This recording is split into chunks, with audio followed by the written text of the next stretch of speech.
What is up, YouTube? Alex here, and in this video, I'm going to be giving you 7 tips, pro tips for making money on college football. So I love college football. It's one of my favorite sports to watch and bet on. Last year in 2024, I made over 25 grand.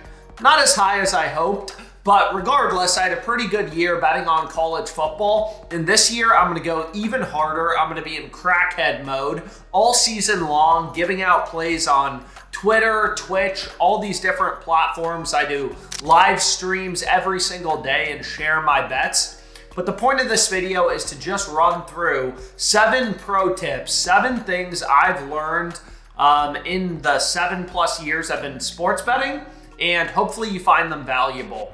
So my first pro tip for betting on college football is bet on player props. There is a ton of opportunity in college football player props. There's 3 main sports books that are available in nearly every state. They're called sweepstakes books in the US. They all offer college football player props: Onyx Odds, Flip, and Rebet. In college football player props, I feel like the books don't watch their lines that closely, so you can find some massive line discrepancies. Last season, I had a ton of success with middle betting in college football.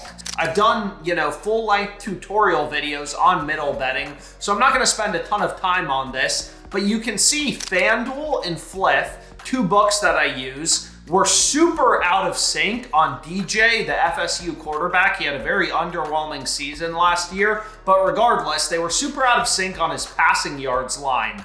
FanDuel had him at 192 half. Flip was super different. They had him at 209 half. So this is called a middle. When 2 books have super different lines, basically what you can do is day trade the books. I bet the over 192 half on FanDuel. On Flip, I bet the under 209 half. It's kind of like buying a stock for 192.50 and then going to a different platform and selling it for 209.50. But basically, what will happen with this middle bet is we're always going to win at least one of these plays. We're day trading the books. We're either going to win our bet on FanDuel over 192 half or a bet on Flip under 209 half. However, there's this window of opportunity. I call middles the low risk lottery tickets of sports betting. There's this window of opportunity where if DJ throws 193 to 209 passing yards, so that's a pretty big gap, then we'll win both bets, right? So the entire game, you're rooting for him to end between 193 and 209. And you have to remember, because a lot of people will say, doesn't seem like that big of a difference, 192 half versus 209 half. But you have to remember, players follow a normal distribution for their passing, receiving, rushing yards lines. We know DJ, he's not going to throw for 1,000 yards. He's not going to throw for 0 yards. He's usually falling somewhere between 150 and 275, depending on the opposing defense, stuff like that. But regardless, those yards around where he's expected to kind of hit, around 200 passing yards, those lines are super impactful. 17-yard gap is very impactful, and middle betting is one of my favorite sports betting strategies to take advantage of in college football. Player props are a relatively new thing for college football betting, but there's so many line discrepancies between these sports books: Prize Picks, Underdog, FanDuel, stuff like that. But again, I mentioned initially Flip, Rebet, Onyx Odds, because those books have college football prop lines and they're legal basically everywhere. So my second secret tip for making money betting on college football is on fixed payout DFS apps. There's a few main ones that I use: Dabble, Prize Picks, Underdog, Better. There's also a new one, DraftKings Pick 6. It's their first year in business, so I'm not sure if they're going to do college football lines yet. But regardless, what I was going to say is on these fixed payout DFS apps, you can exploit positive same game correlation. That may sound like a big term, a little bit confusing, but it's really simple. So I'll just kind of show you how it works. Is basically on Prize Picks, any 4-pick entry, you're getting a 10x payout. So it doesn't matter if you take a player to go over or under, it doesn't matter. 4 picks, 10x payout. So you can see in this video as I flip Avery Johnson from going over to under, I'm still getting a 10x payout. But a pick I have is his main wide receiver, Jace Brown, to go over in receiving yards. Obviously, if the main wide receiver for Avery Johnson goes over in receiving yards, there's a higher probability, a higher chance that Avery Johnson went over. It would make no sense to pair Avery Johnson under, Jace Brown over. Doesn't make any sense, right? Like if Avery Johnson has a great game, throws for 300 yards, then most likely Jace Brown got some extra catches and went over his receiving yards line. So long story short, you can stack positively correlated picks in the same slip. So you would want to take, in this example, Avery Johnson over, Jace Brown over, take both their overs together or both their unders together, right? Over or under, both players to go the same direction, those plays would be positively correlated. So I had a ton of success with this last season. You know, you can see on Prize Picks, I had Aller and TJ Warren both to go over. Obviously, those plays paired pretty well together and ended up cashing. The only thing you need to be careful of on Prize Picks when you're correlating, Prize Picks is a super popular fixed payout DFS platform available in nearly every state, is you need to be careful about payout shifts. Sometimes for these correlated slips you try to make, you'll see that Prize Picks adds in a payout shift. They try to correct for correlation and reduce your payout, which is why you really want to correlate when you're playing college football with 4-pick power plays. 4-pick power plays where you're supposed to get a 10x payout, you're always getting a 10x payout. It's very rare. I don't know why. It's kind of like a bug or a glitch in Prize Picks. It's very rare for 4-pick power plays to get a payout shift. So when you're correlating college football, which largely just means stacking a quarterback in their main target, their main wide receiver or tight end to both go over or both go under together, you want to, in general, play 4-pick power plays. So my third tip is find value early in the week. College football is typically on Saturday, but most books post lines 6 or 5 days before, usually on Sunday or Monday. And a lot of times the best value, the early line discrepancies, are when books first post lines for the upcoming week. Also during the week, there's injuries, lineup changes, weather shifts, all these things that lead to line movement. So long story short, like sometimes there's really good college football bets 6 days before the game starts, and you want to get those bets locked in before the odds change. So I'll give you a simple example is I locked in this play, Kansas, an alternate spread on Fliff. I put it into a parlay, and you can see on Fliff, you're getting crazy good value at plus 320. This bet is not going to be around very long. But if you look at, the other sports books already posting odds, lines, FanDuel, Caesars, they have this priced around plus 220. On Fliff, we're getting plus 320. So it's a insane value, a plus EV bet with an edge.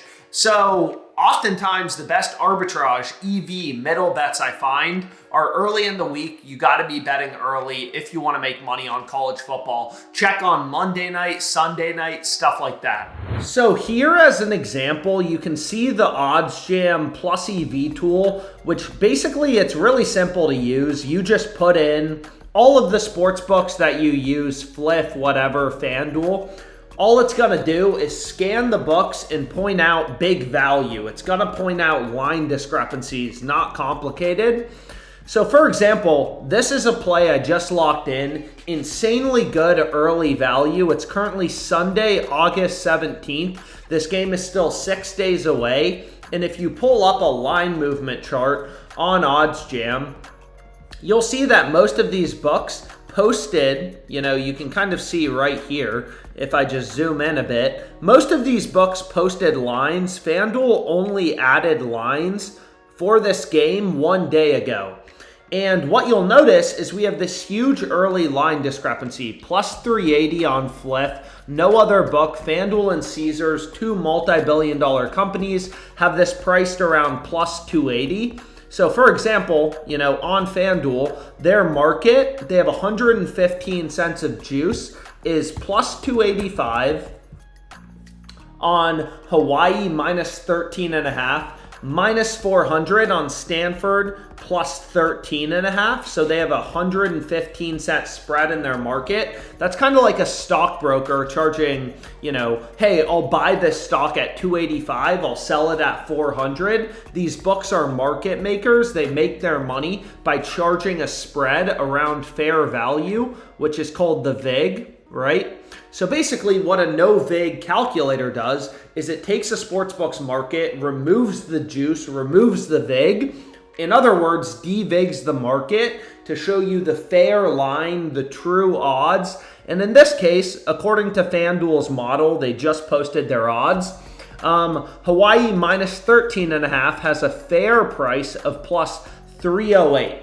We're getting plus 380 on Fliff, which is why this bet is plus EV. We're getting odds that are better than the true price or the true line that you can calculate from other books' markets. So long story short, if you look at Fliff, there are already early value bets for Saturday, August 30th, and there's also a ton of arbitrage bets. So arbitrage is a strategy I love. It's basically when two sports books have such different odds, such different, lines that you can bet equal and opposite outcomes. So here, they even have lines posted for Hawaii's second game. Hawaii plays in week 0. This is for week 1. But anyways, you can see there's already a ton of arbitrage bets. So here's an example of an arbitrage bet that I just locked in. I wanted to, so you can see on FanDuel, if you're curious, hey, Alex, why are you betting $720 on Hawaii plus 26.5? It's pretty simple. That's the max they're giving me currently. So I'll bet this for $720, but arbitrage is when two sports books have such different odds. Like here, you can see FanDuel and Fliff are so different that you can bet equal and opposite outcomes on two books to guarantee a risk-free profit. So I can bet Hawaii plus 26.5 on FanDuel, Arizona minus 26.5 on Fliff. OddsJam is scanning the millions of odds across books. Again, you can just put in all the books you use. OddsJam is scanning the millions of odds across books to point out these arbitrage opportunities. So basically, what I can do is FanDuel's letting me bet $720. I bet this for $720. Is what this arbitrage calculator is going to tell me is, hey, bet 173 on Fliff in 8 cents. So I put in my stake on one book. The arbitrage or hedge calculator tells me bet 173 on Fliff. And regardless of the result, you're going to make a risk-free profit of $6 and 92 cents. What I recommend doing so you don't sketch out the sports books is round your bet size. So you can see I rounded to 175. So now I have two bets on equal and opposite outcomes. Hawaii plus 26.5 on FanDuel, Arizona minus 26.5 on Fliff. One of these two bets has to win, right? They're equal and opposite outcomes. Fliff is winning and FanDuel's losing, or vice versa.